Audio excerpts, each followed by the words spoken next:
Hoje nós vamos meditar a respeito do significado espiritual do suor.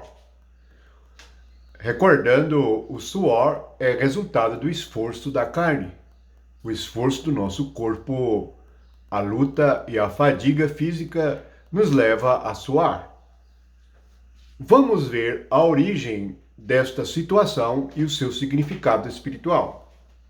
Vamos ler em Gênesis capítulo 3, a partir do versículo 17. E Adão disse: Visto que atendeste à voz de tua mulher e comeste da árvore que eu te ordenara não comesses, maldita é a terra por tua causa. Em fadigas obterá dela o sustento durante os dias de tua vida. Ela produzirá também cardos e abrolhos, e tu comerás a erva do campo. No suor do rosto comerás o teu pão. Observamos que o suor é resultado da desobediência. O primeiro sinal da desobediência é a alimentação errada da nossa alma. Esse mandamento é até hoje válido para nós. Somos chamados a alimentar a nossa alma de Cristo. E vamos ver que Cristo, ele suou por nós. Ele sofreu por nós e levou a nossa maldição sobre a cruz. Deus disse assim a Adão: Visto que desobedeceste, então maldita é a terra. Recordamos que a terra é a nossa mente, é o nosso coração. Em Mateus 13, a boa semente é semeada em nosso coração, e ali a terra é comparada à nossa mente. Sim, agora entendemos que a nossa fadiga é resultado do julgamento de Deus. A fadiga mental é um resultado do juízo de Deus. Por isto, o suor, ele é resultado do esforço na nossa luta contra cardos e abrolhos para alimentarmos a nossa alma. Há uma luta sobre a nossa alimentação espiritual. Sofremos não só para alimentarmos o nosso corpo físico, mas há uma luta para alimentarmos o nosso corpo espiritual. Somos chamados, pela fé, a alimentarmos agora da árvore da vida, alimentarmos de Cristo. Cristo disse verdadeiramente: minha carne é comida e meu sangue é bebida. Quem de mim se alimenta, por meio de mim viverá. É assim que alcançamos o descanso. O descanso é a ausência do suor, é a ausência do esforço da nossa mente para considerarmos as coisas sem Deus. O suor representa o esforço mental para vivermos sem Deus. Esta foi a separação de Deus por causa do pecado.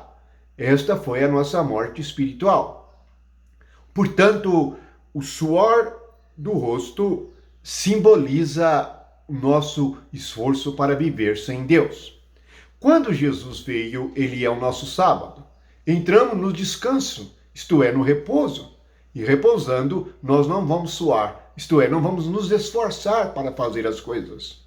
Isto é também simbolizado no livro de Êxodo pelas vestes do sacerdote.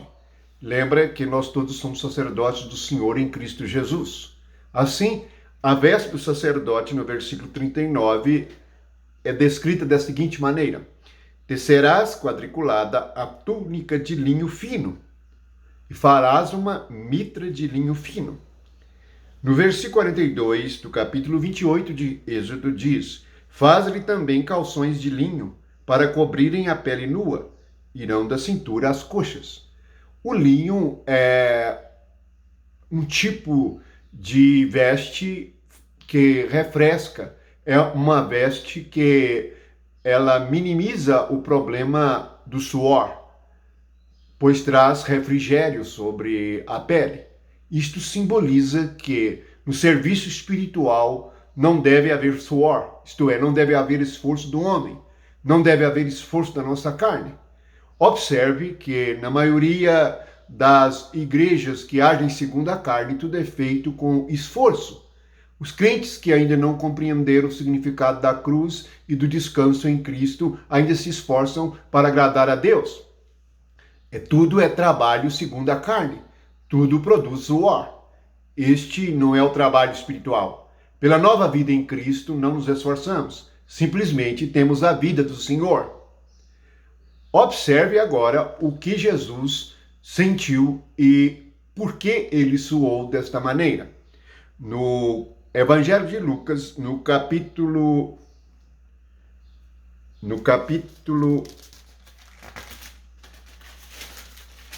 22, no versículo 39, nós temos: E saindo foi como de costume para o Monte das Oliveiras, e os discípulos o acompanhavam.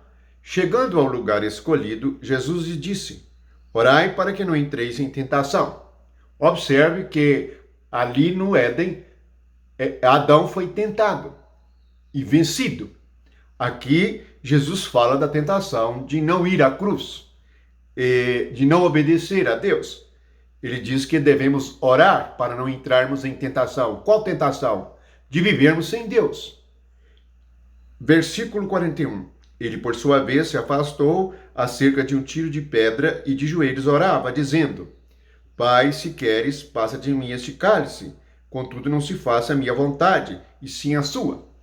Este é o centro e a decisão de nossa vida espiritual. Não fazemos a nossa vontade, mas a vontade de Deus. Isto levou Jesus a uma situação de extremo esforço, pois ele levou sobre o seu corpo todas as nossas transgressões, como está profetizado em Isaías 53. Levando sobre ele todos os nossos pesos, todos os nossos fardos, todos os nossos pecados, ele sentiu uma agonia imensa. E diz no versículo 44, estando em agonia, orava mais intensamente. E aconteceu que gotas de suor se tornou como gotas de sangue que caíam sobre a terra. Bem, o que caía sobre a terra? Gotas de sangue. Essas gotas era o seu suor. Note que não diz que suor era sangue, mas era como gotas de sangue. Sim, havia ali uma agonia imensa. Aquele sofrimento, aquela maldição que nos veio no Éden, sobre o suor, Jesus levou sobre ele, para nos liberar deste esforço, desta agonia que é a vida sem Deus. Não é de se estranhar que o mundo esteja em agonia e que as pessoas estejam agoniadas em suas mentes. Vamos levar sobre Jesus Cristo, derramar sobre ele a nossa alma e pela fé vivermos o seu evangelho. Ele nos deu, por meio da cruz e da sua morte, a libertação. Unindo na sua morte, nós nos liberamos do esforço mental. E assim, nós deixamos de suar, deixamos de nos esforçar e entramos no descanso, pois Jesus é o nosso sábado, isto é, a vida nova em ressurreição, o novo homem. Entramos no novo homem pela ressurreição de Cristo.